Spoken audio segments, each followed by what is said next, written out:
Hoy en día ya han cambiado los métodos y las técnicas sobre hacer este proceso de rinoplastía.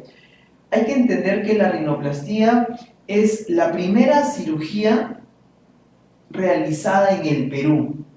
Al ser la más frecuente, tenemos que tener en cuenta ciertos cambios que en el mundo se están dando.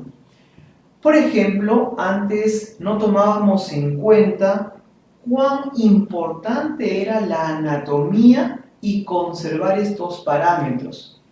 Muchos pacientes llegaban a nuestra consulta y nos decían: bueno, doctor, yo deseo esta nariz, yo deseo este perfil, yo deseo esta altura de la nariz. Pues ya han existido muchísimas décadas de estudio en donde realizar este tipo de cirugías tan solo estéticas, sin conservar parámetros muy importantes como es el aspecto funcional, va a cambiar la forma de la nariz, va a cambiar esta estética a mediano y largo plazo. Incluso tenemos pacientes que nos llegan a la consulta porque no pueden respirar bien después de una rinoplastía, no pueden hacer ejercicios, la voz les cambia, refieren problemas con ronquidos. Entonces el paciente ya entra en una insatisfacción por no conocer estos criterios que hoy en día debemos conocer todos nosotros como médicos especialistas, informar a la población, y el paciente debe tener en cuenta antes de realizarse una rinoplastía. Empecemos. Esta rinoplastía 3D está diseñada para que conserve la anatomía, que va de la mano con la función y la estética. Estos tres componentes son pilares fundamentales para que tengamos un buen resultado a corto, mediano y largo plazo. Por eso es que en esta imagen se puede ver la relación entre los huesos de la cara y qué tipo de nariz le puede corresponder a cada paciente. También teniendo esta consideración de cómo está la anatomía interna, esa que no podemos ver en la consulta tan solo tocando, sino que se diagnostica con imágenes hoy en día tridimensionales, como le explico a mis pacientes, como se hace, por ejemplo, en las ecografías, en donde el bebé, el feto, se ve y todas las estructuras se pueden diferenciar. En esta diapositiva vamos a ver la anatomía. Entendamos que tenemos dos partes importantes: la parte superficial, o sea, entender que tenemos hueso, cartílago, y esta diferenciación del cartílago y el hueso es muy importante para explicar qué cosas vamos a corregir o qué puntos necesita cada uno de nuestros pacientes corregir para que tengan una completa armonía facial.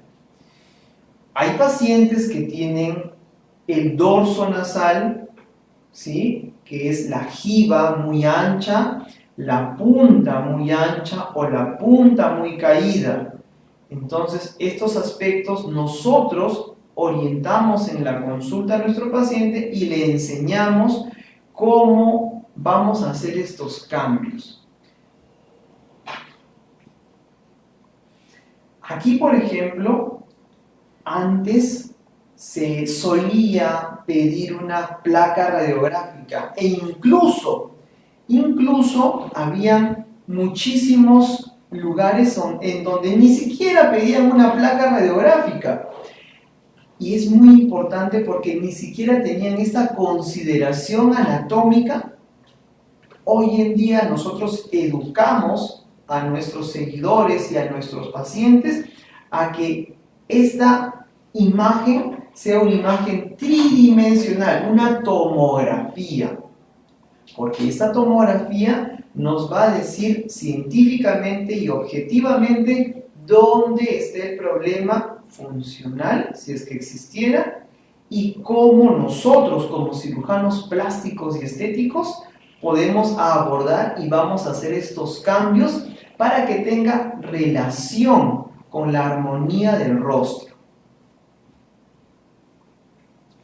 Aquí vemos estas imágenes en donde mediante una reconstrucción tridimensional podemos ver la armonía de la pirámide, le llamamos así, pirámide nasal a estos huesos que conforman parte del tercio superior de la nariz. Y podemos hacer cálculos de cuánto vamos a disminuir, cuánto vamos a cambiar. Tenemos hoy en día maquinaria, dispositivos computarizados, piezas de última tecnología para hacer un tratamiento con menos trauma. Así nuestros pacientes se recuperan muchísimo más rápido y los resultados son mucho mejores. Yo en la consulta le digo a mi paciente y le explico, por ejemplo, mira cómo es en esta línea amarilla una tomografía. Esa línea vertical me indica el tabique, ese famoso tabique nasal, en donde me dicen, doctor, ¿cómo está mi tabique? Y realmente cuando se le ve al paciente en la consulta, a pesar de que puedo utilizar un espéculo y la luz para ver, no se puede ver toda la conformación del tabique. Una imagen como esta, una tomografía, una imagen en donde existen flujometrías, en donde me indica cuánto aire pasa realmente, me va a dar una mejor resolución de si mi paciente tiene una desviación que no se puede percibir simplemente con el ojo clínico. En este caso necesitamos subirnos, afianzarnos de esta imagen de última generación para poder tener mayor capacidad de resolución y error cero. Entonces, en la parte derecha podemos ver con estas flechas cómo el tabique está desviado. Con este tabique desviado, yo le explico a mis pacientes y les digo, imagínate que por un lado va a entrar mucho aire y por el otro lado, por la desviación misma, va a entrar poco. Por el lado donde entra poco, el paciente me dice, uy doctor, por la mañana me duele mucho la cabeza, por la mañana se me tapa una fosa nasal y luego se me tapan las dos. Entonces le explico, lógicamente, existe tanta fricción, tanto pase de este aire que lesiona, fricciona a las estructuras internas y se tapa una fosa nasal. Y luego la otra fosa nasal, como queda de única trabajando, fricciona, lesiona y termina tapándose la otra fosa nasal. Y el paciente no lo percibe porque no lo sabe. Entonces el paciente incluso a veces piensa que hasta es normal, no siendo esto normal. Aquí entonces vemos la desviación del tabique nasal.